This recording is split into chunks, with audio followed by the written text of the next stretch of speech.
recorro el país y siempre me dicen, ya no queremos otra Dina Qué más. duro, ¿ah? Eso de otra Dina más debe ser una oportunidad para reivindicar a las mujeres, que somos el 50% de la población y más.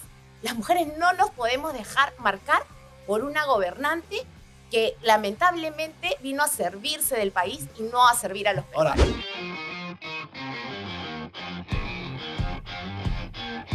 Hola, bienvenidos a una nueva edición de nuestro podcast El Espejo. Nuestra invitada de hoy, ya tocaba tener una invitada. Nuestra invitada de hoy es economista, es mamá de 3, ha estudiado en colegio de monjas, le allanaron la casa. Y pese a eso, con fiscales en la puerta y todo, y pese a eso, quiere ser presidenta del Perú. Vamos a darle la bienvenida a Fiorella Molinelli, que nos acompaña el día de hoy. Fiorella, buen día. Gracias, Pedro, por la presentación. ¿Te ha gustado o no te ha gustado lo de que le allanaron la casa? No, yo creo que es un tema, siempre he dicho, a ver, un servidor público tiene que tenerlo, vivirlo desde las venas, la sangre te debe, digamos, correr por todo el La cuerpo. sangre tiene que estar caliente. Tienes que estar preparado para todo y más en estos tiempos. Yo creo que los 25 años de experiencia en la gestión pública me llenan de mucho coraje y de firmeza. De eso vamos a hablar, Fiorella. Es importante recalcar. Este es un podcast para conversar un poco de los temas que te motivan. En tu caso, hemos conversado también con otros candidatos a pretender un cargo tan importante como la presidencia de la República.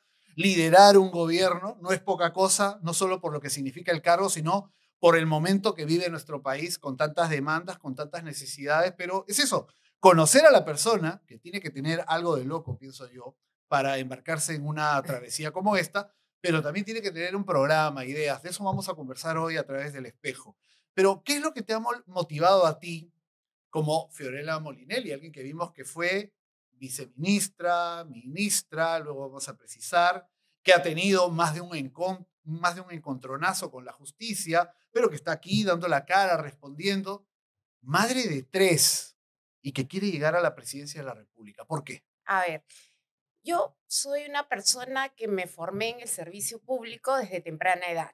No soy Tú eres una, no economista. soy una improvisada, soy una economista. ¿Terminaste la Soy universidad hija, a además, qué edad? de servidores públicos. O sea, Ajá. desde muy pequeña, en mi casa, mi madre fue profesora de educación inicial en el Estado. Formó pequeños, ¿no? En la carrera inicial. Mi padre es servidor público del Banco de la Nación, mi abuela enfermera. Entonces, las conversaciones siempre giraban en torno al servicio de las personas, de educar a los niños, Ujú. el de ser una persona buena dentro de tu carrera pública. Crecí en medio de ese entorno, en el Callao, porque soy chalaca, siempre digo, acá también hay que tener calle En y colegio de esquina. monjas. Y tenemos calle y esquina. Me dieron una educación formada en valores y además te cuento que mi padre es diácono permanente. O sea, mi papá podía casar, mi papá bautizaba. O sea, vienes de un hogar profundamente católico. Es un hogar católico Ujú. donde mi papá además estuvo leyendo el Evangelio cuando vino Juan Pablo II al Óvalo del Callao. Ah, ok. Caray. Fue el segundo diácono ordenado en el Perú. Fui formada dentro de un hogar lleno de valores. Y eso que me inculcaron mis padres lo puse al servicio de mi país porque siempre he tenido esa vocación Pero de servicio. antes de llegar a la vocación de servicio, estudiaste la carrera de economía en la Universidad Sí. Católica. ¿Te graduaste con qué edad?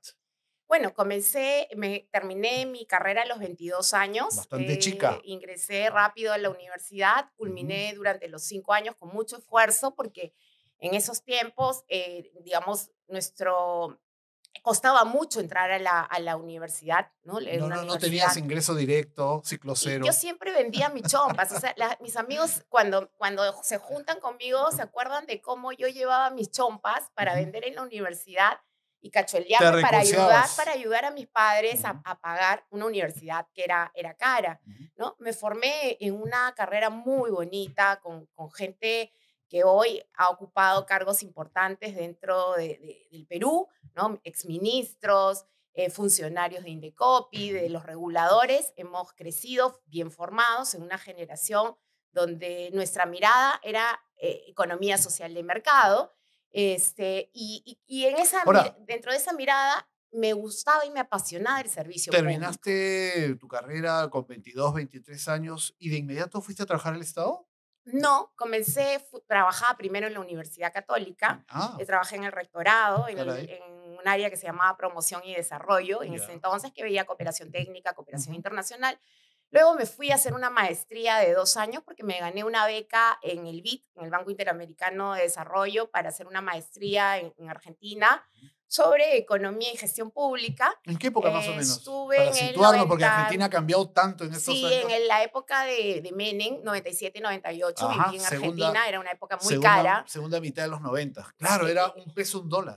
era un peso, Era un una dólar economía dolarizada, carísimo, sí. ¿no? Y también tenían sus tramas, sus momentos digamos, de crecimiento económico, pero también tenían su Yabrán, por ejemplo, que él era el equivalente a Montesinos, Ok. en ese Bueno, entonces. pues también un aprendizaje Y político fue como un espectador. aprendizaje político, ¿no? Estuve, digamos, la Universidad Torcuato Di Tella es una de las universidades más prestigiosas y tuve la oportunidad de estudiar ahí gracias a esta beca que me dio el BID en ese Ujú. entonces. Luego, ya regresé y entré a trabajar a los organismos Ajá, reguladores. ahí empieza la etapa ya de servidora pública. Yo separo los 25 años de carrera, digamos, en el Estado, Ujú. porque mucha gente dice, ha trabajado en distintos lugares. No, mi carrera siempre ha estado en el Estado. Yo trabajo en el Estado desde el gobierno de Fujimori. Cuando se privatizan los servicios públicos, Ujú. yo entro a trabajar a OCIPTEL, que es el organismo regulador de Ujú. telecomunicaciones. Ahí crecí, fue mi primer trabajo en el Estado durante 8 años. Fui analista, investigadora. Llegué a ser vocal del Tribunal de Ujú. Administrativo de Solución de Reclamos. Estuve 8 años ahí y luego Es una labor migré. bastante técnica, ¿no? Muy de tecnócrata, como tú Claro, ahí yo dirías. siempre Ajá. digo, no existen problemas en el Estado, es la parte bonita, la parte en donde no tienes pues las fiscalías, las contralorías encima, Ujú. toda esta mirada de el estar parada junto a un ministro, a un presidente, donde de alguna manera te cae también la crítica porque simplemente estás Es parte de la gestión. en la alta dirección, como se Claro. dice. ¿Y qué pasa entonces? ¿Cómo te vas aproximando a terrenos más complicados? Bueno, paso un poco mi vida de los 18 años en la parte bonita del Estado, en la parte técnica, fue 8 años en OCIPTEL, Ujú. 8 años en energía y minería, en el otro regulador, donde estuve de asesora de la alta dirección. Luego me nombran presidenta, primera Autoridad Nacional de Protección al Consumidor en el INDECOPI. Ya. Nosotros trabajamos el libro de reclamaciones y defendimos mucho Ujú. los derechos de los consumidores. Era un tema, un anhelo que venía desde la época de Bueno, un tema García. nuevo. Si bien es, Había un si bien nuevo, es verdad que existía la demanda de darle cauce al reclamo del consumidor, pues era un tema nuevo relativamente, porque anteriormente todo quedaba en el deseo, en la necesidad, pero no se le había dado ese cauce, ¿no? Que ya tenía a través de Indecop y libro de había reclamaciones. un código del consumo que Claro, se había aprobado en el 2010, gobierno de era García, pero tinta decía, sobre papel. crece la autoridad. Ok. Habían pasado 2 años y no había nada. Ujú. Entonces me invitaron, frente al cambio de presidencia del INDECOPI, a formar toda ¿Y, esta área. ¿Y cómo llegas a la política? ¿Cómo te vas aproximando a la Y política? bueno, pasé por el MEF, en la época de Ministerio de Ollanta Humala, Economía. el Ministerio de Ajá. Economía y Finanzas. Estuve un año destrabando inversiones. Siempre he sido gestora pública, o sea, mi Ujú. chaleco siempre ha sido gestora. O sea, Ujú. que la gente sienta que el Estado hace y Bueno, no que hasta habla. ahí, gobierno de Ollantumala, todavía, digamos, un rol, digamos, de perfil bajo. ¿Cuándo empieza ya la apuesta por una carrera política propiamente dicha? Yo recuerdo en la campaña electoral del año 2016 que la segunda vuelta era entre PPK y Keiko Fujimori, y recuerdo que Fiorella Molinelli eras jefa del plan de gobierno de PPK, Claro, ahí eras la comienza, me responsable del plan de gobierno. O invitan sea, porque además yo he ¿y sido, postulaste al Congreso también o no? sí, sí, Ok, claro. entonces ya estábamos sobre el caballo político. Sí, claro, porque además, ¿cómo es que yo entro a la parte política? A mí me invita un exalumno de la universidad, Gilbert Violeta, Ujú. fue mi alumno en la Universidad Católica y me invita a hacer el plan de gobierno Él del era PPK. cercano a PPK, luego fue congresista de PPK. Y a mí me Gilbert costó Violet. mucho tomar esa decisión porque el tecnócrata siempre quiere estar en la zona tranquila, Zona de ¿no? confort. De confort. Pero sentí que era un momento importante para servir a mi país de otra manera, ya desde el ámbito de 2015-2016. decisiones de políticas públicas. Sí, 2015, ¿no? 2015. O sea, Yo ya tenemos 10 paso, años, tenemos 10 años en esta danza. ¿Está bien? Claro, Está bueno. paso a ser, digamos, la coordinadora del plan de gobierno de PPK. Me invitan como que estuve en calidad de invitada técnica, Ujú. junto con otras personas, y armé el plan de gobierno desde cero, en realidad, y me permitió conocer cómo funcionan los partidos Y me políticos. imagino que ahí, en ese proceso, te vinculaste con PPK, Ahí recién ¿no? conocí a Pedro A Pedro Pablo Pablo, ¿no? Kuczynski, sí. Como, digamos, como candidato a la presidencia. Creo que también él conoce de cerca mi trabajo y compromiso porque le dedicamos más de un año a hacer un plan de gobierno serio, Ahora, pero acá, convocamos a acá mucha. entre nos, ya pasaron 10 años y PPK no va a ver esto. ¿Pero era chamba PPK? Porque la leyenda negra de PPK es que trabajaba hasta el mediodía. No, Y Pepe, luego PPK. venía el gin tonic y se olvidaba del resto. PPK, desde el ámbito que yo pude compartir, que era los espacios de plan de Ujú. gobierno, y ya después cuando estuve al servicio como viceministra y ministra, era un trabajo intenso, ¿no? Ujú. Porque requería digamos, las exigencias son distintas, las Bueno, responsabilidades también. la chamba la asumían ustedes en realidad. Nosotros trabajamos mucho en equipo, o sea, y una vez que las cosas avanzaban, se exponían a las altas autoridades, o en este caso a los candidatos a la Ajá. presidencia, las propuestas, ¿no? Y él, creo que la parte importante es que como economista, que había, digamos, que tenía una visión país desde el Ministerio de Economía y Finanzas, había desarrollado proyectos de impacto, había estructurado financieramente proyectos, y el gran problema en nuestro país es que mucha gente promete mucho y hace poco. ¿Por Sí. qué? Porque no saben cómo se financian las obras. Ahí viene el gran O, problema, te prometen el oro y el moro, pero ¿de dónde sale el o dinero o como cómo se financia? candidatos no conocen cómo funciona el Y esa Estado. era una preocupación constante que también absolvíamos con él, era no solamente dibujar un plan de gobierno, sino Ujú, dentro de nuestra hoja de ruta era los tiempos, los plazos y cómo se financia. ujú. Si con obra pública, con obra privada, con asociaciones público-privadas, se toma dinero del tesoro público, bonos soberanos, endeudamiento. Entonces, esas cosas hablan de un plan de gobierno serio, Ahora, ¿no? me Para un quiero país. detener ahí un instante. Como técnica, llegaste al equipo de plan de gobierno. Posteriormente, tuviste la oportunidad de ser viceministra, ministra, y algunos que nos ven ahora se preguntarán, pero finalmente, ¿qué diferencia a Fiorella Molinelli de PPK? ¿Cuál es tu diferencia respecto a alguien que ya ejerció la presidencia con todo lo que podríamos decir de bueno, de poco bueno y mucho malo que tuvo como presidente de la República? Sí, es una pregunta muy importante que además aclaro cada vez que puedo. Mis 25 años de servicio al país no han sido al servicio de un gobierno, han sido al servicio Ujú. justamente de todos los peruanos. O sea, mi vocación va más allá del gobierno de turno. Lo que pasa es que en el camino se van generando oportunidades para liderar de alguna manera distinta. Ujú. Esa oportunidad de liderar un plan de gobierno no la tuve antes, no se abrió esa puerta, me la dieron en el plan de gobierno de PPK, donde además, como gestora pública, como conocedora del Estado, me permitió convocar a muchos buenos expertos que hoy han sido ministros, exministros, y gente que se ha formado también desde la academia y desde el Estado. Los gestores públicos nos conocemos, sabemos quiénes son buenos. Yo siempre el Estado lo separo en tres: los filósofos, esos que siempre te hablan de la receta, ¿no? Atención primaria de la salud, salen, los entrevistan, los medios de comunicación, te dicen todo en bonito, De pero Pizarra. cuando tú les dices, acá está la llave de los 450 hospitales, pase usted a hacer lo que dice que hay que hacer, no saben gestionar, que se quedan en el O discurso. sea, los Los filósofos. filósofos. Luego tienes los operativos, esos que son de guerra, que tú sabes que si les dices esta obra tiene que estar en 6 meses, en 12 meses, lo van a hacer, porque son gestores públicos, saben cómo destrabar, saben cómo gestionar los permisos, saben todo el proceso de contratación con el Ujú. Estado, saben cómo agilizar, cómo no demorarse, porque valoran el tiempo de la gente, saben que el Estado sirve a la gente cuando la obra se entrega con oportunidad y con calidad.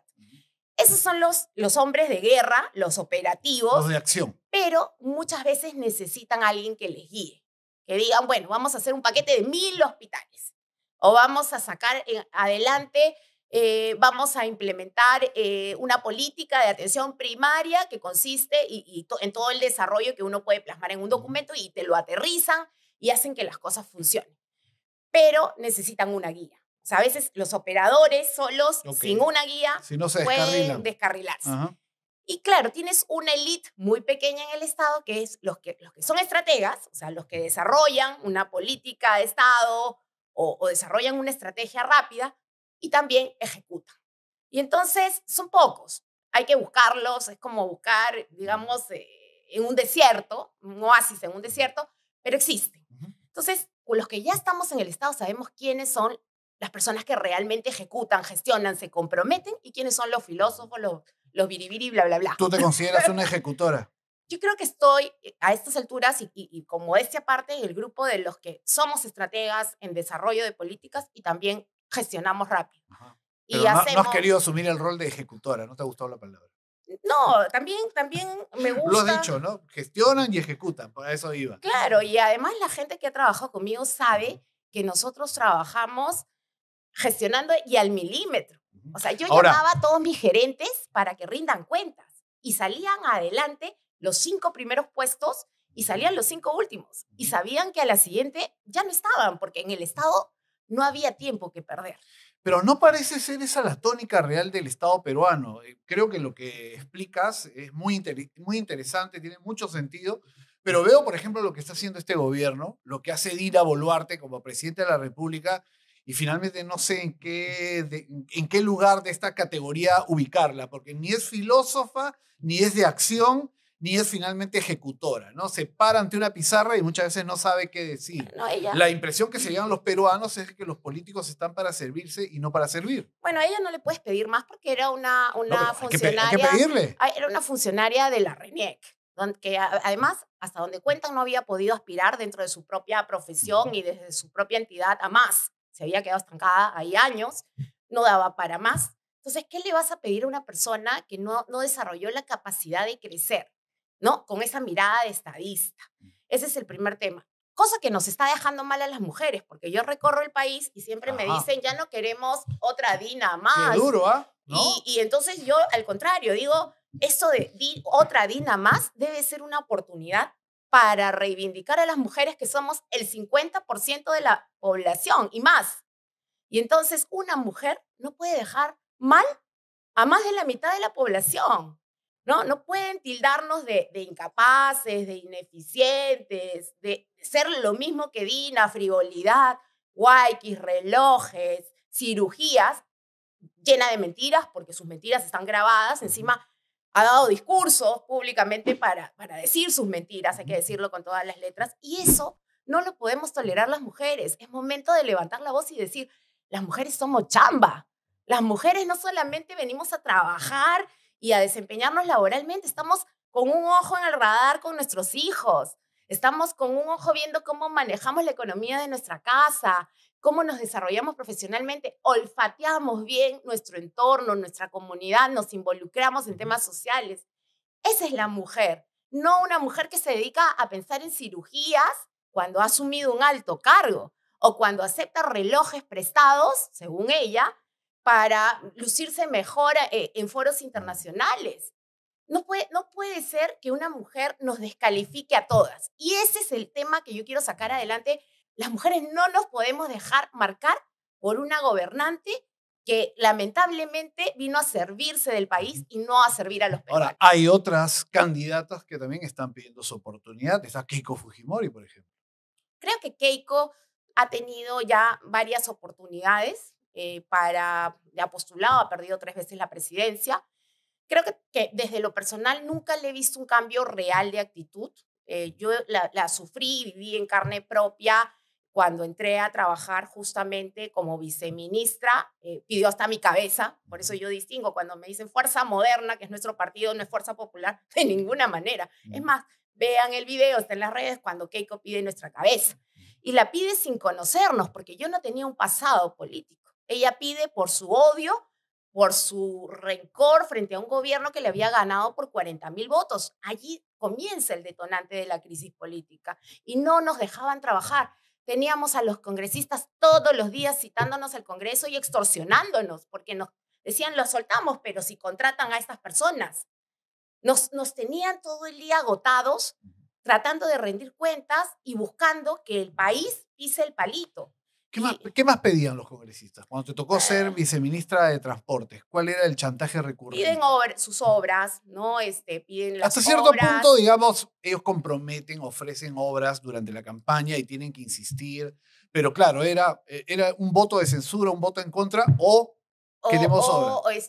Pones en el plan, la planificación, estas obras para que salgan en la ley de presupuesto, Ujú. para priorizarlas. Y entonces tú dices, ese lenguaje en medio de una situación de dureza, de condicionamiento a te llevo a la comisión acá. Ujú. Vienes a rendir cuentas, ya suena extorsión, Claro, ya no suena a un tema de servicio al país. no parece ser un planteamiento con base, ¿no? Con argumentación, con sustento.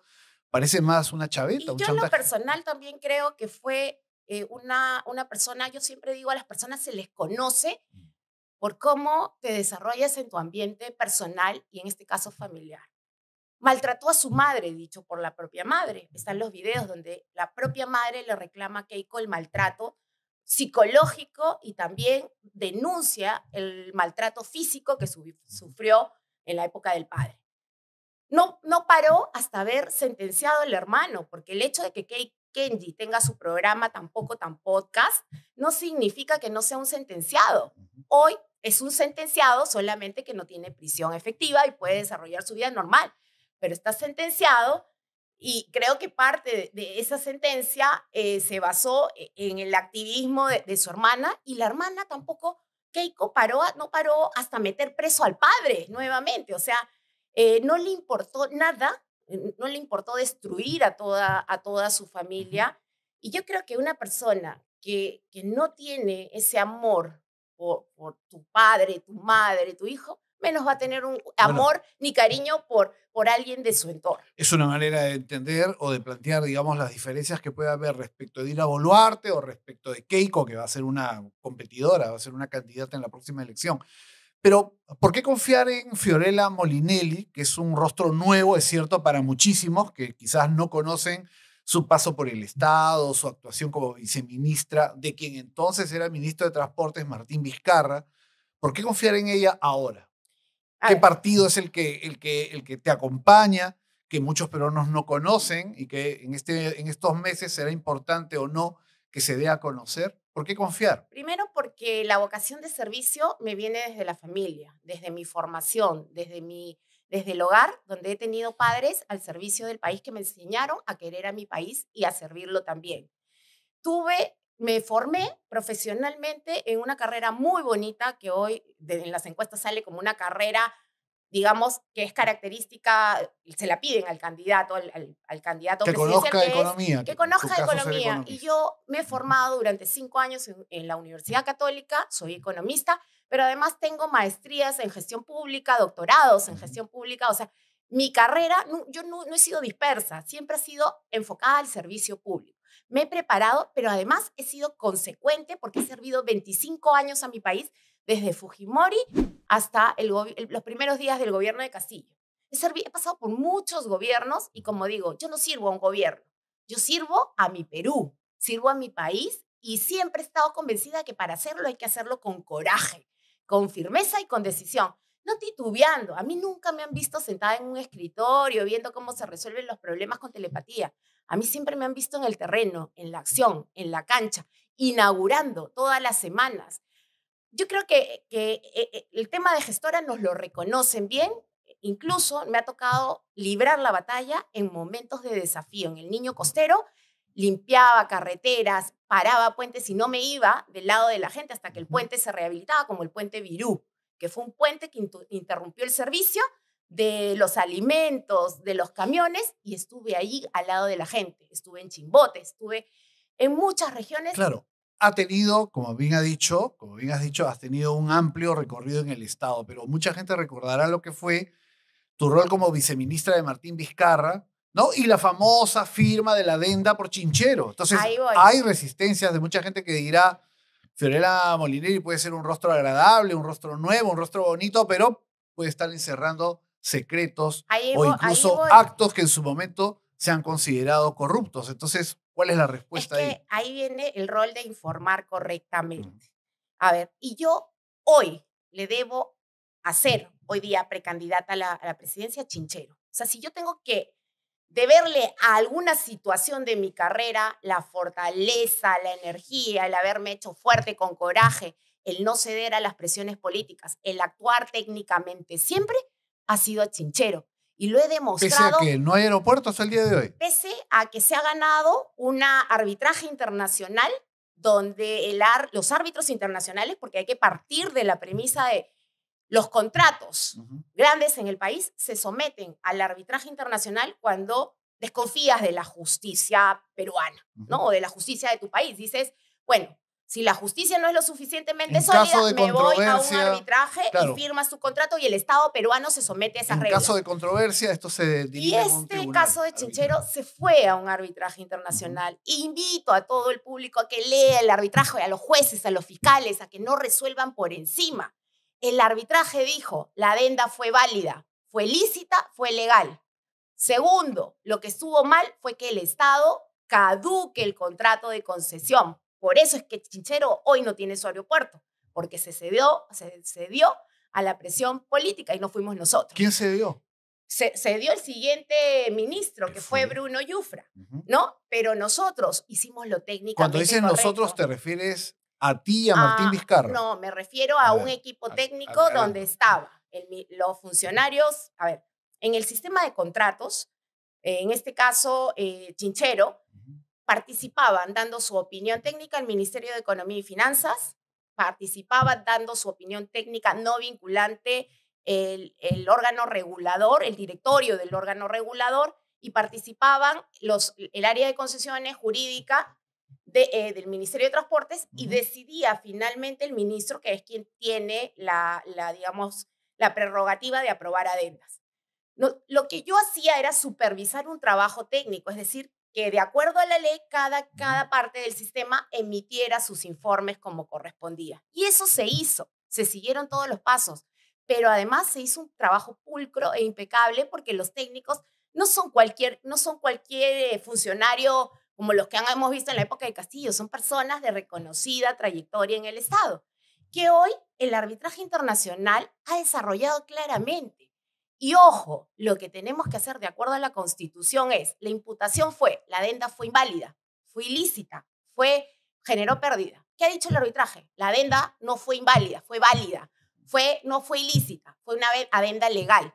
Es cosa juzgada en una jurisdicción arbitral. Por lo tanto, es cosa decidida, cosa juzgada, y se debe respetar en nuestro fuero nacional judicial. Hasta ese momento no hubo perjuicio para el país. Es lo que establece. Además. No hubo perjuicio, por el contrario, no se podía resolver esa adenda porque ya 3 contralorías habían dicho que tenían vacíos. No se había diseñado bien el contrato, pero que era salvable, era salvable. Y eso era parte de la discrecionalidad de los técnicos que trataron de salvar ese contrato que tenía vacíos reconocidos con propuestas técnicas. Todo este tema finalmente te ha vinculado directamente con Vizcarra, porque muchos asumen que Vizcarra era quien daba el visto bueno o no en un sentido, pero que el brazo ejecutor era Fiorella Molinelli. Sí, pero para completar solamente la idea anterior, lo importante, y como te decía, a mí a Chinchero le debo el coraje. ¿Por qué? Porque como funcionaria que sabe que ha hecho las cosas bien, me fui hasta el Tribunal Constitucional. Me esperé mis 5 años para que el Tribunal Constitucional dijera que Fiorella Molinelli había hecho lo correcto y que el caso se archivara por segunda vez en la Contraloría, que además había sido manejada por Edgar Alarcón de manera política al servicio de los intereses de ese entonces, que querían ver al gobierno caer, ¿no? Que ya lo expliqué claramente, y el Tribunal Constitucional declaró fundada mi demanda de amparo. Pero ahí no acaba no acaba la historia. Enjuiciaste al Contralor también. Me fui a servir, que es el órgano que protege también a los servidores públicos, y me dio la razón. La Contraloría me tuvo que archivar 2 veces, pero ahí no paró. ¿Sabes por qué me dio coraje? Porque no paré hasta demandar al Contralor que había sido destituido por corrupto en el Congreso de la República, de su cargo. Y le gané con una sentencia con plata. Su familia me debe 300.000 soles, que aprovecho las cámaras para que me paguen mis 300.000 soles que me hacen falta para la campaña. ¿Por qué? Porque fue un difamador. y porque yo creo ser la única funcionaria pública con coraje. Como tú dices, Pero, no importa que me allanen, no importa, hay que estar preparados. Pero cuando tú tienes la verdad en tus manos, no paras hasta que en la vía judicial o en la vía correspondiente haces justicia. ahora, Y las verdades llegan y tú te paras de pie firme y con fuerza. la explicación está sobre la mesa. Sin embargo, la sensación, la identificación se mantiene respecto de Martín Vizcarra, ¿no? Mucha gente dirá, Martín Vizcarra no puede ser candidato o finalmente intenta ser candidato en esta elección. Pero Fiorella Molinelli es un gallo de tapada. Bueno, gallo no, pero no, es un candidato de tapada de Martín Vizcarra. Bueno, lo que yo siempre he explicado es que a mí me tocó ser muy visible al lado de él en la época de la pandemia. O sea, yo he trabajado siempre al servicio de mi país, he sido una funcionaria destacada, he hecho muchas obras. Nos visibilizamos más, y digo nos visibilizamos porque el presidente salía al lado mío inaugurando las obras que con nuestro sudor, sangre, lágrimas, esfuerzo, sacrificio, dábamos y dedicábamos a nuestro país todas las semanas. O sea, se cierra la economía, no había nada que inaugurar, como comprenderás, no había ni un restaurante abierto, todo estaba cerrado. Y la única que producía todos los días con sus equipos, hospitales, oxígeno, Villa Panamericana, que la recordamos que ha salvado más de 120,000 vidas, de los 3,000 camas UCI, que 2,000 puso de salud y están documentadas. Yo tuve 372 camas al momento del inicio de la pandemia para atender a los enfermos con COVID. Terminamos con 11,500. Tenía 0 plantas de oxígeno. Terminamos con 77 plantas de oxígeno.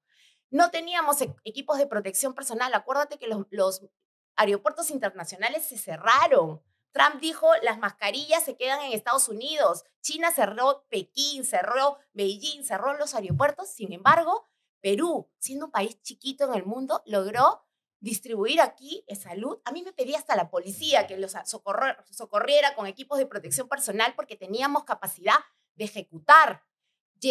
Me subí yo misma a mis aviones con mis equipos, con personas, médicos, enfermeras, llevándolos para darles valor, porque un líder da el ejemplo y está al lado de su gente y no se esconde o manda por telepatía, no, está al lado. Y llevé más de 750 millones de equipos de protección personal por todo el país. Y nadie puede dudar de ello porque todo ha quedado documentado Ahora, día a día. yo escucho atentamente todos esos números, por supuesto, está documentado, pero también pienso en que el Perú durante el gobierno, la gestión de Vizcarra, tuvo el más alto índice de muertos por COVID. Entonces, ¿cómo contrastamos todos estos números, producto de una gestión, como tú has indicado, con ese resultado que marca a Vizcarra y a su gobierno por siempre? Creo que hoy la gente distingue muy bien de lo que fue la gestión de salud de los otros subsistemas de salud. Y creo que las cifras hablan claro y a donde voy se separa la gestión de salud del resto del sistema. O sea, tú y tu equipo en salud Pienso hicieron que si todo no lo que hubiera tenían que habido una hacer. Fiorella Molinelli con coraje, con firmeza, con fuerza, lamentablemente ese número podría haber sido el triple, 4 veces más. Yo desde el primer día dije, acá no podemos parar. ¿Por qué? Porque no podemos esperar que pase lo de Ecuador, donde la gente caminaba Terrible, y veías a los terrible. muertos en el suelo. Sentía la plena responsabilidad y no dormía. Escúchame, podía Ahora, haber llevado el COVID a mi casa, a mis hijos, a mi esposo, a mis padres y haberlos matado. Pero estuve dispuesta a poner mi vida y mi sacrificio y la de mi familia por encima de todo lo que significó, porque ese es el coraje que tiene que tener una persona para la guerra, para ¿está bien? asumir la guerra de conducir un país. Para seguir hablando de muchos otros temas vinculados a ti, a tu candidatura, para cerrar el tema Vizcarra, porque hay muchos otros temas, pero ¿cuál es tu relación actual con el expresidente? Con el procesado e investigado expresidente. Nosotros siempre hemos tenido una relación profesional y, digamos, en el desempeño, él ha admirado, creo, mi gestión, mi tenacidad para sacar adelante los proyectos, mi compromiso. Yo prácticamente vivía en el ministerio, era la última en cerrar la puerta con todos mis equipos, mi dedicación era el 100% y creo que ese espacio siempre lo reconoció. No tengo una relación que vaya más allá de lo profesional. Incluso ustedes lo pueden ver cuando investigan quiénes han sido las visitas a Palacio, si han habido reuniones de uno a uno con el presidente. Pues no, porque siempre han sido dentro O sea, de un no eres amiga de protocolo. Vizcarra. Yo nunca he sido ni amiga ni Has tampoco, tenido digamos, una relación una relación profesional, desde el cordial, gobierno. respetuosa. Pero no somos de ir a tomar lonchecito, ni de No, juntarnos a almorzar. son preguntas que están sobre la mesa, ¿no? En realidad, con el tiempo vamos a ir conociendo más acerca de esto, o probablemente alguien dirá, no, pero si tienen reuniones continuas, si hay una coordinación, si van a ir aliados en la No, porque campaña. tenemos una mirada distinta de partido. Ujú, Creo que nuestra posición es totalmente ujú, distinta. Creo que para nosotros es muy importante promover la economía de otra manera, que es ujú. desde las libertades económicas, Está bueno. el promover inversiones público y privadas al más alto nivel, porque eso te da empleo digno, Bueno, sostenible. Tenemos una mirada ya nos no, hemos dado cuenta que te encanta hablar del no Estado. Y micro, ¿no? está bien porque además para el cargo al que aspiras y para impulsar un partido político hay que tener las cosas claras respecto a lo que se necesita en el Estado o en todo caso tener una verdad para debatir con otros candidatos, con otros partidos respecto a lo que Pero requiere el además yo Perú. no me fui a Canadá. O sea, yo me Está bueno, quedé en Perú está en la bueno, época de Chinchero está y bueno. me quedé dando la cara con todos los Bueno, periodistas. y ¿Por hasta el qué? día de hoy, y hasta el Porque día de hasta el día hoy, de hoy me porque siento va a con la continuar. tranquilidad porque he ganado varios procesos, Pero porque sé que quería, siempre hemos actuado bien y porque uno se debe a su población, se debe a los no, después peruanos rendir y cuenta y y cuando tú hay que sabes que has explicarlo. actuado correctamente, la vida te va a dar la razón. Quiero volver al plano personal. ¿Qué te dice tu esposo Adolfo? ¿Qué te dicen tus tú tienes hijos? Yo digo pequeños, pero en realidad no son tan pequeños, No. salvo el último. Cuéntanos un poco acerca de ello. ¿Cuántos años casada con Adolfo? Bueno, los espacios siempre son importantes. Yo no descuido la familia, para mí es el pilar de una sociedad y de verdad me siento muy orgullosa de mi familia. Ujú. Con Adolfo, mi esposo, nos conocemos desde los 15 años, Ah, llevamos más de caramba, de chiquito. 35 años Desde juntos. antes de la universidad. Somos enamorados desde los 15 años, nos casamos después de 12 años de conocernos, tenemos más de 23 años ¿Él de a qué se casados, este dedica? año cumplimos 24 y el próximo año 24. bodas de plata. Caramba. Muy orgullosa. Él ha trabajado, bueno, él tiene una agencia de viajes desde hace más de Ujú, 22 años y también ha trabajado, digamos, en el Banco Continental como desarrollador de sistemas ujú. durante casi 25 años. La pregunta de cajón es, ¿qué te dicen tus dos hijas, tu hijo, el chiquito, tu esposo? Mamá, ¿por qué quieres seguir en la política? Creo que siempre se han sentido orgullosos de nosotros y en mi caso de la línea política que he Ujú. desarrollado, porque así como hay momentos difíciles, hay momentos muy satisfactorios. Por ejemplo, yo veo cómo les brillan los ojos a mis hijos cuando me paran en la calle, gente que me dice, salvaste a mi padre, salvaste a mi madre, salvaste a mis hijos, tú no te acuerdas. Y entonces, para mí eso no tiene precio. Han visto la fortaleza de no flaquear frente a momentos difíciles, como te digo, la pandemia era una cosa seria. Yo siempre he dicho, tienes que tener un coraje impresionante para resistir tanto tiempo y tienes que tener firmeza. Ellos han visto esa vocación de no querer dejar, digamos, el servicio público frente al miedo, han aprendido a ser valientes y como nos conocen como familia, conocen nuestros valores, conocen cómo vivimos, conocen la unidad que hay, no solamente nuclear entre los cinco, sino padre, O sea, madre, hermanos. tus hijos apoyan tu aspiración presidencial. Quieren que Mis mamá sea hijos van presidenta. a apoyar siempre, digamos, con compromiso el hecho de que yo vaya como precandidata, porque no dudan de la vocación de servicio. Te han allanado por el tema del COVID, por compras A ver, yo presuntamente la irregulares. única denuncia que tengo en salud durante casi mis 4 años, donde Ujú. se han llevado a cabo más de 4.000 contrataciones con documento oficial del OCE, es la que me dejó, siempre digo, sembrada Cerrón, que fue en medio de un cambio de gobierno, sale Castillo, perdón, entra Castillo y Ujú. a los pocos días, 30 de julio, me allanan. Y me allanan en virtud a unas, digamos, compras en dos temas, que son lentes y tomógrafos, Ajá. no son farmacias, ¿no? Lentes y tomógrafos, donde Equipos. ya en una audiencia, porque la gente dice hubo impedimento de salir del país, la audiencia declaró que se revocaba el impedimento de inmediato porque además hubo una confesión de parte del abogado de la persona que era un señor de un almacén privado donde se dejaban los equipos de salud, los lentes, y el almacenero reconoce a través del abogado que cobraba sus extras. ¿Por qué? para comprarse su pollo a la brasa y su Inca Kola. Así textualmente en una audiencia lo señala el abogado.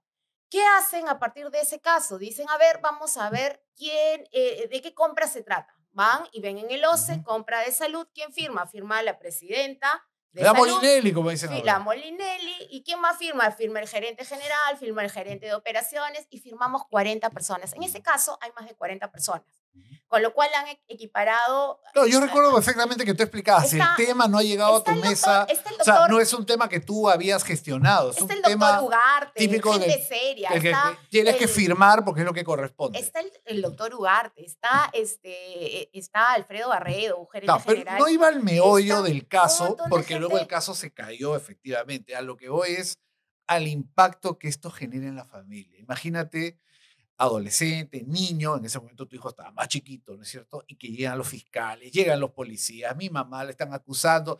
Entonces, eso tiene que tener un impacto. A eso voy, ¿no? No a lo otro que al final se ha caído, porque se trataba de un tema que no tenía mayores elementos, ¿no? Lo que yo ¿Cómo se siempre, procesa eso en la familia? a ver, yo siempre hablo del interés superior del niño, que en ese entonces mis hijos eran, digamos, más pequeños, estamos Claro. hablando de hace casi 5 años, Ujú. pero además sentía hasta un poco de indignación por mis vecinos, ¿no? Que son adultos mayores de 98, 99 años, y lo que se me vino a la cabeza de inmediato fue, porque yo fui parte del Consejo de Ministros en la época de PPK, discusiones por ejemplo, me acuerdo Ignacio Basombrío con Marisol Perestello, que también ahora está de precandidata, donde una de las cosas que se promovió fue la ley contra el crimen organizado. Y dentro de los sustentos, una, un tema que hoy yo lo veo con mayor claridad porque lo he sufrido en carne propia era que se señalaba que los casos prescribían en fiscalía porque los fiscales no hacían su tarea de 8 meses. Dejaban pasar el Y tiempo, claro. entonces la solución era pasar a crimen organizado todo 36 meses. Y hoy todos hemos sido víctimas del crimen organizado, periodistas, han sido víctimas la propia fiscal, Ujú. han sido víctimas políticos, han sido víctimas todos. Y el verdadero crimen, el de Patás, el de los violadores de los niños en Aguajún, en el Amazonas, siguen sueltos en plaza. Entonces, tú lo que ves es un doble discurso, ¿no? Y además creo que hay un abuso de la mirada, incluso de cómo se mira el crimen organizado. Ha habido un abuso en nuestro país respecto a los países en el mundo, ¿no? Por ejemplo, el tema de la tala ilegal, de la minería No, es que al ilegal, final es el el recurso fácil, terrorismo. le ponemos Pero crimen la organizado justificación fue, para tener no más les tiempo de alcanza el investigación. tiempo a los Claro. fiscales ni a los jueces, 8 meses. Entonces, como no hay tiempo para hacer la tarea, mandemos a todos, los criminalizamos a todos, no importa si hay muertos, heridos en el camino. Y Ujú. bueno, ayudamos a que el sistema, pues, por culpa de la ineficiencia estatal, todos caigan dentro de ese mismo saco. Entonces, sí creo que esos temas hay que cambiar, hay que hablarlos con madurez, que justos no paguen por pecadores, Ujú. son temas que tenemos que reflexionar como sociedad, mirando cómo va el mundo entero, cómo va el Bueno, sistema de justicia en el sí. mundo. Y no podemos terminar criminalizando a todos por culpa de unos cuantos. Entonces, la reflexión clara aquí es, mis hijos están preparados, han estado preparados, como yo digo, una persona Claro, tiene ¿cómo, que cómo fue haber el momento en tu pasado, casa? Pues yo me tienen, trato de imaginar a mi hija de 15 años o menos y que de pronto lleguen los fiscales, llega la policía, o sea, pero ¿cómo lo además toman ellos, cómo lo de viven, manera no? indolente porque se llevaron la computadora de uno de mis hijos en época de pandemia, cuando todos estudiaban en Ujú. pandemia, ¿no? Mis hijas mayores no entendían nada porque siempre habían visto a una mamá trabajadora de sol a sol, en donde sí, yo había tenido unos días antes algunas llamadas pidiéndome el cargo porque entraba a Castillo de manera sospechosa. Ya me decían tienes que renunciar porque la ley era clara, los cargos son por 2 años, y Ajá. entonces ya me comenzaban a presionar. Y ver Maraví, una persona que además tiene denuncias por actos por terrorismo, Claro. ¿no? Y el Maraví Y que ver fue luego Maraví el ministro como de ministro de la Trabajo. cartera, Ajá. mandando a llamar para que vaya presentando mi carta de renuncia. Un cerrón que se paseó y está en todos los canales de televisión, que se paseó por el salud con todo su séquito. Ujú. Y creo que los mensajes ya venían claramente. Otra vez, como vuelvo a repetir, yo no soy una persona ni manca ni coja. Siempre me voy a defender. Y me voy a defender con la verdad, como siempre lo he hecho. Entró la Contraloría a ese caso. ¿Y la Contraloría qué dijo? No hay responsabilidad ni civil Ujú. ni penal administrativa. Han ido todos a declarar, no, todos han trabajado con independencia, no ha habido ningún tipo de injerencia, todos han hecho han reconocido su labor. Hubo comisiones investigadoras en su momento, armadas desde la nueva gestión, desde el Congreso. Tampoco he tenido ninguna imputación. Y hemos ofrecido, digamos, todos los elementos de convicción desde nuestro lado, porque esa es la cara que tiene ¿Por que qué dar dices que una fue persona. una treta, una bomba ahí que había dejado Cerrón para que vayan y te allanen y haya todo este problema? Porque en esos tiempos, acuérdate que se discutía dinámicos del centro. O Ujú. sea, ya no, la memoria del peruano es corta, ¿no? Pero había muchas denuncias respecto a los dinámicos del centro. Me recuerdo la fiscal Boni pidiéndole al coordinador Ajá. de anticorrupción, pidiendo que el caso se lo traigan a Lima, porque no la dejaban trabajar. Trataban de hacer psicosociales, no había una intervención clara de parte ni de la policía, ni de la justicia, ni de la propia fiscalía en el caso. Y lo que hicieron en esa semana fue sacar una serie de psicosociales, entiendo, para ganar otro tiempo, ¿no? Los imputados y las exigencias de los medios eran claras. Y O entonces sea, como para desviar la atención, dices tú. coincide con un cambio de gestión, en donde además recuerda que yo saqué a Cerrón con obviamente un proceso administrativo, tomamos la decisión de que no podía seguir viviendo de la mamadera del Estado. ¿No? Servir nos dio la razón, Claro, apoyamos a todos los funcionarios. él como médico pretendía Claro, él seguir. dice que no es caviar, ¿no? Los caviares por aquí y por allá, pero vivió de licencias sindicales toda su vida, vivió de la mamadera del Estado, ¿no? Y vivió de eso para irse a hacer sus campañas, a ocupar cargos públicos, pero no soltaba la mamadera de salud. O sea, más caviar que él, imposible, nadie. Y entonces, claro, su mensaje fue unos días antes paseándose con todo su séquito en medio de los dinámicos del centro. Recusamos a algunas fiscales que coincidentemente también eran de Chupaca, de Aguac, de la zona de Cerrón, otra hermana de un médico sindicalista de salud. Entonces, en política no hay coincidencias.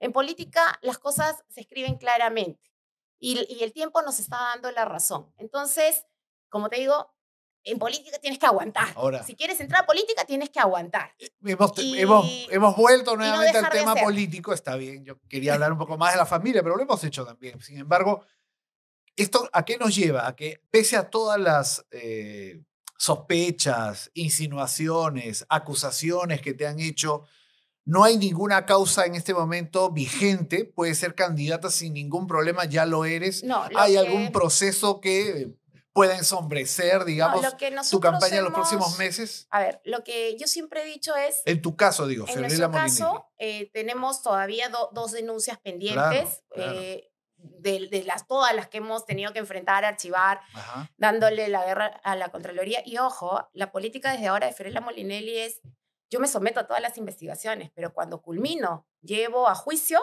por reparación civil a los que me denunciaron o difamaron de Como manera, hiciste con el Contralor, como hice con el Contralor. Alarcón. Ya ganamos una vez y creo que eso es lo que hay que hacer. O sea, el Ujú. funcionario público no tiene que verse detenido en su capacidad de gestión frente al ruido político, frente a malos funcionarios, porque ¿Cuáles son las que lamentablemente todavía tienes vigente? la de Chinchero, Claro. que además creo Pero que si lo ya ha de... habido arbitraje y está claro, como dices, A mí por me qué llama sigue la el tema. atención que una fiscal insista con el tema luego de que la Constitución misma dice que los arbitrajes, una vez que son cosas juzgadas y la imputación que han hecho penal tiene que ver con la Ajá. cosa decidida en la vía arbitral, ya no puede ser materia de una imputación penal y lo dice claramente la Constitución y el Código Procesal Penal. Sin embargo, no dan su brazo a torcer y ese es el tema que en la justicia hay que cambiar porque se gasta mucho dinero, mucho tiempo, en lugar de estar usando ese tiempo para perseguir a los criminales de patás, a las verdaderas personas que hoy son criminales, que hoy son extorsionadores. Entonces, seguimos con casos, ¿por qué? Porque de repente tú no tienes a una jueza que es incapaz de repente de abrir y leer qué dice el CIADI, informarse con lo que haya resuelto la Corte Suprema, las casaciones, sobre la jurisprudencia que hay al respecto. y dejar de lado, ponerse los pantalones y decir, esto no puede ser político. Aquí tenemos que ser firmes, porque lo que estamos haciendo es generar recursos que tarde o temprano, Entonces, o sea, se apelan, ese es un tema que ya es cosa van al juzgada desde tu Tribunal punto de vista. Constitucional. Y Ok. entonces yo estoy tranquila porque hemos librado una batalla muy firme. Bueno, alargarán el proceso lo que quieran alargar, no, nosotros estamos tranquilos, ¿no? Nos harán más populares. Pero creo que hace falta, primero, estar bien informados, leerse bien los ¿Todo es casos sobre y la Chinchero o hay jurisprudencia. o hay otro tema más? No, y en el caso de salud, De salud, claro. Ahí, el caso que tú señalas está todavía en investigación, se cerró una parte, luego todavía, digamos, siguen en investigación, ¿no? Nosotros hemos descargado, hemos hecho todo el, claro, digamos, pero va a seguir esto durante la campaña y te acompañará de alguna forma y tendrás oportunidad sin duda de esperemos, responder. siempre hemos dado la cara, creo que las No, denuncias hay que siempre van a seguir, estar latentes hay que seguir porque es respondiendo. parte del juego político Ahora, también y no nos asusta, o sea, bueno, el tema es que no te sientas intimidado frente a denuncias, seguramente esto le aparecerá a todos los candidatos, denuncias por aquí, violador, extorsionador, quizás alcohólico, no a todos, etcétera, pero a quienes les aparece tienen que dar la cara y pero responder. es parte del juego político. Creo Responder. que ya nosotros nos hemos entrenado bastante para la guerra, hemos librado varias batallas. Como te digo, ya no solamente las libro, ahora los mando a proceso civil, a todos los que han denunciado, porque tienen que aprender a hacer las cosas bien y no paralizar el Estado. Bueno, es una manera de ver las cosas que creo va a dar mucho que hablar en medio de esta campaña. Ahora, hablemos de propuestas, porque hemos hablado mucho acerca de lo que te ha motivado a postular, un poco lo que ha ocurrido en estos últimos años respecto a tu trabajo en el Estado y las polémicas que se pueden haber alimentado alrededor. Pero, ¿cuál es la propuesta central de Fiorella Molinelli como candidata a la presidencia? Si hay un tema por el cual los peruanos deben prestar atención, ¿cuál debe ser? A ver, nuestro sueño es tener un país donde los niños puedan ir a estudiar con calidad educativa, con maestros que han seguido una carrera meritocrática, con escuelas dignas, con servicios públicos. Tenemos el sueño de que sea un país donde los jóvenes encuentren oportunidades de trabajo, donde los peruanos vivamos sin miedo, que no exista ese sentimiento de inseguridad, donde la salud no sea un privilegio para unos cuantos. Por eso es que estamos priorizando 4 ejes: Ah, salud, educación, trabajo y seguridad ciudadana. hasta ahí, Fiorella, muchos que nos ven dirán, bueno, todos los candidatos sueñan con lo mismo, ¿no? ¿Cómo se aterriza? Pero con capacidad de A gestión. ver, pero a ver, Y explíquenos. capacidad de gestión Explícanos. implica no llegar a sentarte a un escritorio para recién aprender. Significa rodearte de equipos dentro del Estado que conozcan cómo es el desempeño en la actividad pública, ¿no? O sea, no puedes decir, llego sin equipos de gestión. He escuchado a algunos candidatos que han hecho propuestas que me parecen hasta demagógicas, no saben cuánto le toma hacer un expediente técnico, no conocen las nuevas reglas de los procesos de contrataciones con el Estado, no conocen, no tienen, digamos, un equipo que hable digamos, por su entorno, y eso asusta porque no gobierna una persona, o sea, lidera una persona, pero gobierna al lado de un equipo. Siguiente tema, tomar decisiones firmes. El Ministerio de Economía y Finanzas y Proinversión lamentablemente se ha vuelto experto en TikToks y en inauguraciones de expedientes técnicos. Pero yo no recuerdo TikToks ni en Facebook, mensajes de inauguraciones de obras emblemáticas. Y el país se mueve por gestión, por obras. Todas las semanas deberían estarse inaugurando obras emblemáticas. ¿Por qué? Porque cuando tú hablas de hacer verdadera gestión, el gobernante de turno lo que está haciendo es reactivar la economía, pero con empleo digno, sostenible, con beneficios sociales. No con el cachuelo de ir a buscarte, oye, hoy día, ¿qué? ¿Cómo llevo un pan a mi casa? ¿Cómo llevo comida, un salario? Entonces me voy a cacholear un mes de esta manera. Así vivimos los peruanos. Y encima Pero con en un estado que te estorba, ¿no? Que te pero nuevamente aplasta. pregunto, ¿cuáles son los proyectos prioritarios? A ver, si podemos aterrizar en la mesa, ¿qué es lo que caracterizaría un hipotético gobierno tuyo? Es decir, ¿dónde va a estar el acento exactamente y de dónde se van a obtener los recursos para sacarlo adelante? A ver, Porque te lo digo en una van a sola venir varios a palabra. decir, yo sé cómo se hace, pero Tenemos los recursos, tenemos cómo financiar, tenemos cómo gestionar esas obras, cuánto tiempo va a Te tomar. lo digo en una sola palabra. Para Pensando nosotros, en la gente que nos ve, ¿qué es lo que más le puede interesar? la palabra clave es seguridad, y seguridad significa seguridad ciudadana, seguridad económica, seguridad en salud, seguridad en educación, a partir del concepto de seguridad.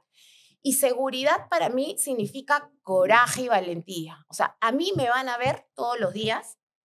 En el caso del Perú, me confíe la oportunidad de poder liderar, conducir a nuestro país. Yo no voy a tener miedo para poner mano dura, no, mano durísima. Cadena perpetua para todos los delincuentes, sin miedo a nada. Y para eso tenemos que trabajar, y pueden informarse en mi canal, en mis redes sociales, sobre las propuestas concretas que hemos hecho sobre la reforma del sistema de justicia, reforma de la policía, reforma los penales. O sea, hoy en día estamos hablando, la presidenta hace un anuncio de que quiere los penales. O sea, mira el cuello de botella. O sea, tú dices, vamos a meter a los mano dura para meter a los delincuentes presos, cadena perpetua. ¿Y a dónde los ponen? Entonces, tienes a jueces, fiscales que no hacen su tarea porque ya no saben dónde siquiera se pueden mandarlo. reunir. O sea, la presidenta, el gobierno ha perdido tanto y una presidenta peso que solamente y vive ha perdido con tanto liderazgo que ni siquiera se puede reunir con fiscales y jueces, Y con claro, las cabezas el de los show del poderes. día, los cuartos de guerra que no han servido No para sirve nada, para el nada. teleprompter que se le cae y se le acabó el discurso. Entonces, tú ves ahí la ineficiencia estatal. O sea, una cárcel de máxima seguridad. Estamos admirando la política de Bukele, por ejemplo, en el tema del desempeño de las cárceles. Pero, ¿qué está pasando acá en Perú? Tienes una cárcel que está inscrita en Proinversión, o sea, Proinversión ahí tiene el desarrollo de ese proyecto, una ¿Cómo cárcel proyecto? para 3.000 presos. ¿Te imaginas cuando El Salvador, que es más pequeño que nosotros, ha hecho una cárcel para 30.000 presos, una cárcel de máxima seguridad? ¿Cuánto le costó a El Salvador esa cárcel? 350 millones.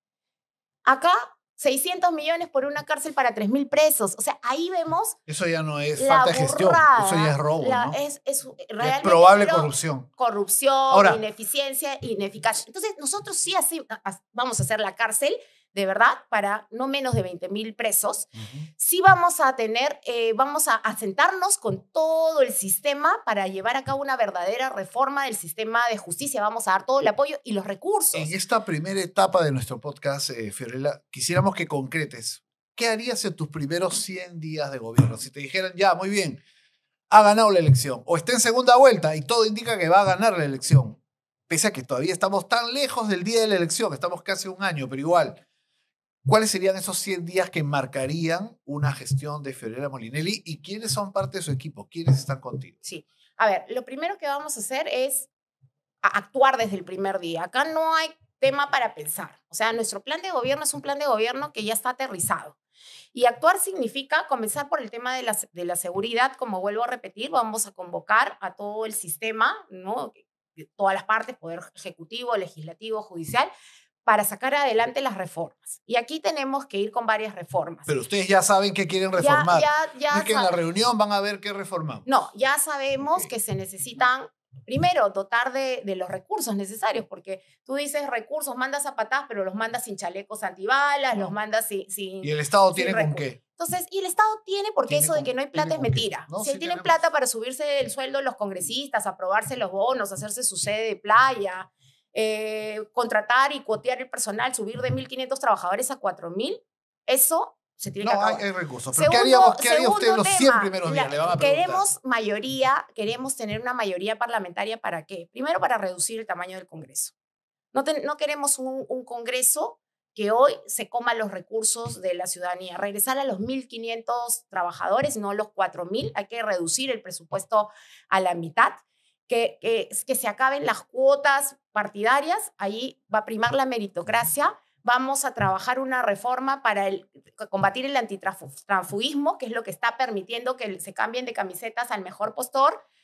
La Comisión de Ética va a tener otro tipo de personajes que van a decidir por si un congresista continúa en su rol o es revocado. Tenemos que tener una Comisión de Ética donde no sea un canje de favores, donde todos se salvan y canjean, digamos, y a partir de eso sacan proyectos de ley a favor del crimen organizado. ¿Te imaginas un delincuente en una comisión de ética y luego ya está pasando, salen todas las leyes a favor del crimen organizado? organizado? Y la mejor manera que te lleven a ética para luego hacer un canje de favores. Entonces, el Congreso tiene que reformarse por completo y volveremos a la meritocracia con una SUNEDU diligente que de verdad promueva la meritocracia dentro de la calidad educativa, con verdaderos maestros bien formados, capacitados, las universidades que no sean fachadas y vehículos del crimen organizado. Vamos a acabar con todas las leyes que hoy han permitido que el crimen organizado se enquiste en el poder. Ya no estamos hablando de que van y te tocan la puerta para que los ayudes. Ya están enquistados en el ya poder. tienen plan de gobierno. Ya tenemos un plan de gobierno. ¿Dónde se bien puede consultar desarrollado. ese plan de gobierno? No, todavía no está publicado porque las fechas para entrega al jurado estamos dentro del plazo. Lo que nosotros hacemos es alimentarlo, digamos, constantemente con nuestros expertos que van llegando. Cada uno va, digamos, revisando porque es lo primero que pregunta. ¿Y quiénes te van a acompañar en esta candidatura? ¿Quién es tu equipo? A ver, tenemos, digamos, dos públicos, ¿no? Algunas personas que tienen algo de experiencia ya política, pero también tenemos gestores públicos, esos gestores que te digo que son de guerra, que por un tema, lamentablemente, Dina hoy nos ve como una gran amenaza. Creo que ella de su boca ha salido que va a entregar la banda presidencial a una mujer.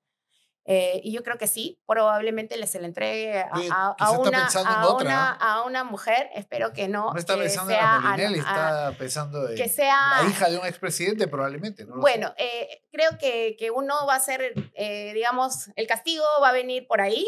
El karma de su propia boca que ha salido, de que va a entregar la banda a una mujer. Entiendo que haya técnicos que están trabajando en el además, Estado o tienen vinculación con el Estado y no pueden salir ahora. Ha prohibido en todo el Estado que saquen todos los funcionarios que durante 25 años han trabajado conmigo. Pero entonces, claro, nos ve como hay una algunos amenaza. que tú ya puedas decir, y me acompaña tal, me acompaña los cual. Los gestores públicos no, se van porque a hay algunos que están en la función pública y los cuidamos. Si pasaras a una segunda vuelta, ¿con quién te gustaría disputar esa segunda vuelta? Bueno, nosotros estamos preparados para disputarla con quien venga. No, pero yo pregunto si hay alguien con quien en particular te gustaría disputar una segunda vuelta. Todavía no avisoro bien cómo va a ser esa segunda vuelta. Con el que caiga o la que caiga.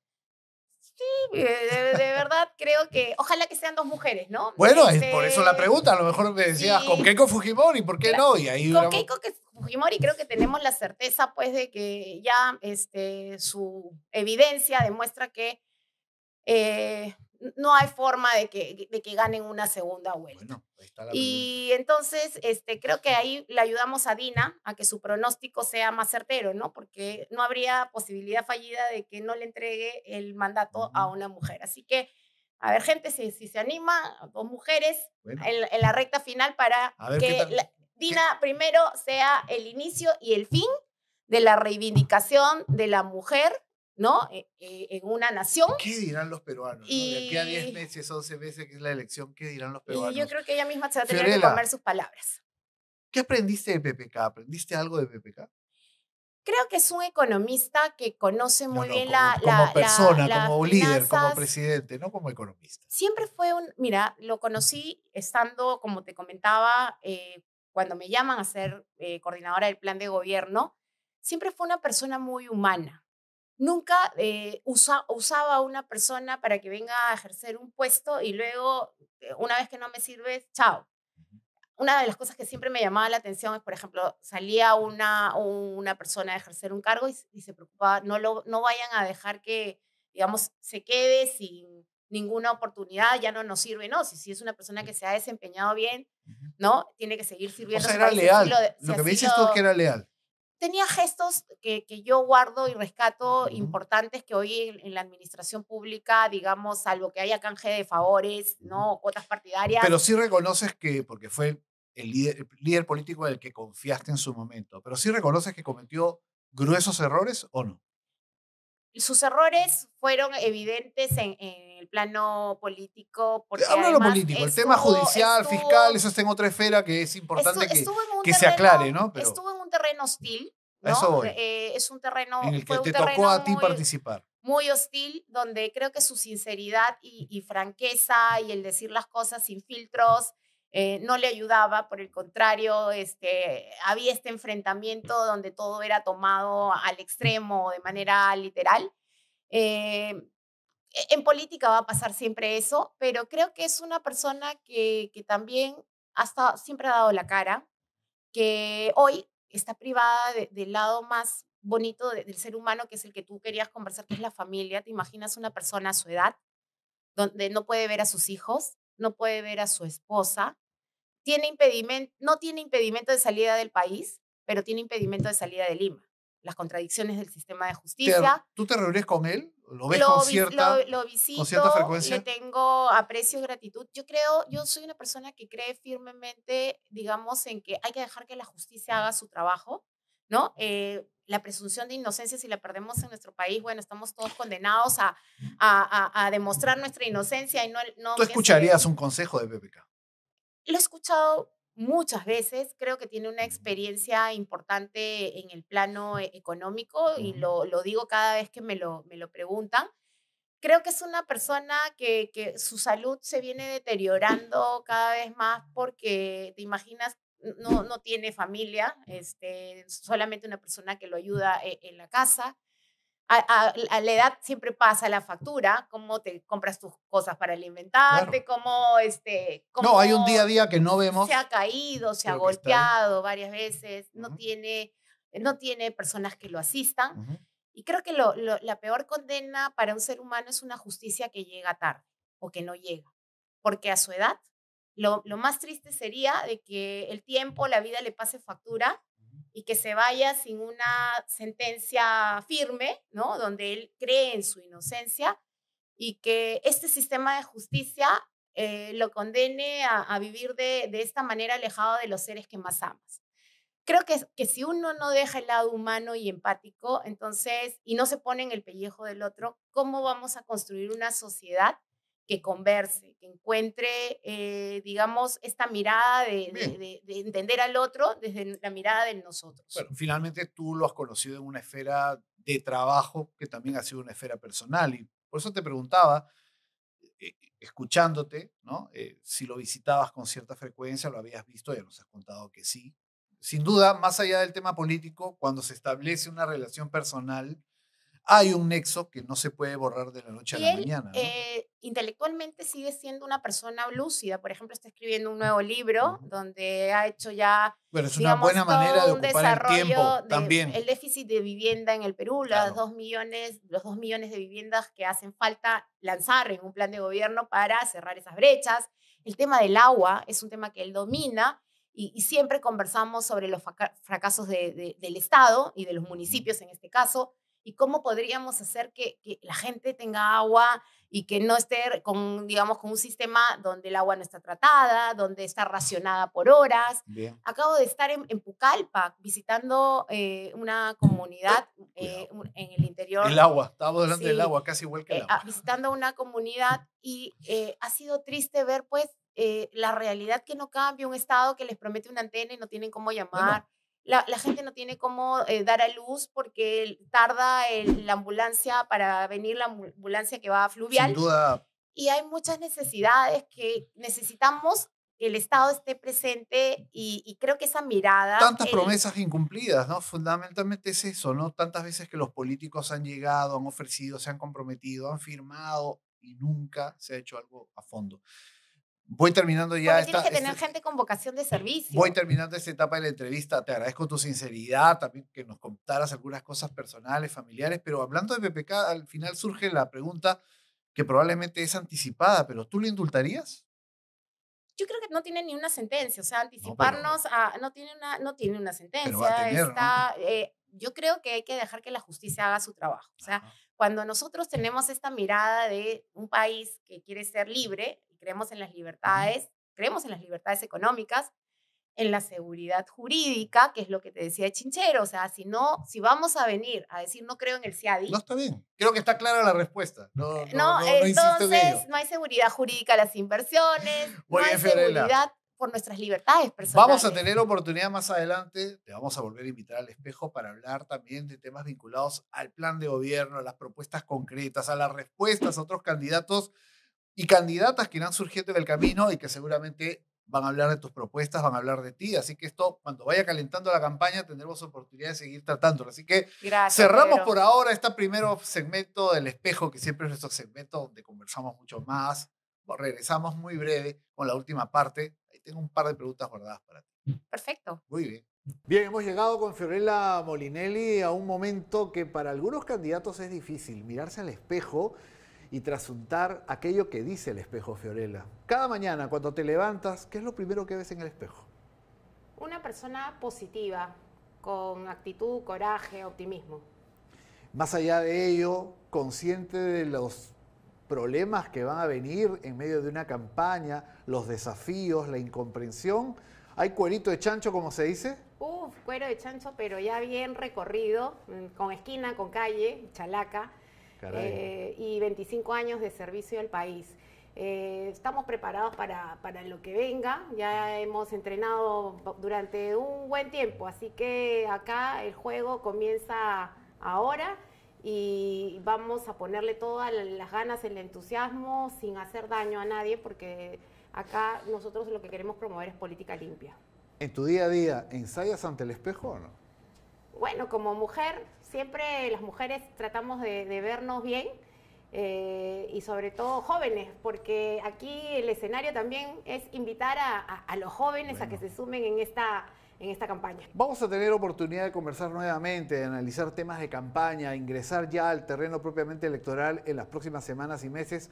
Así que muchas gracias, Fiorella, y hasta una nueva oportunidad en el espejo. Gracias por la invitación.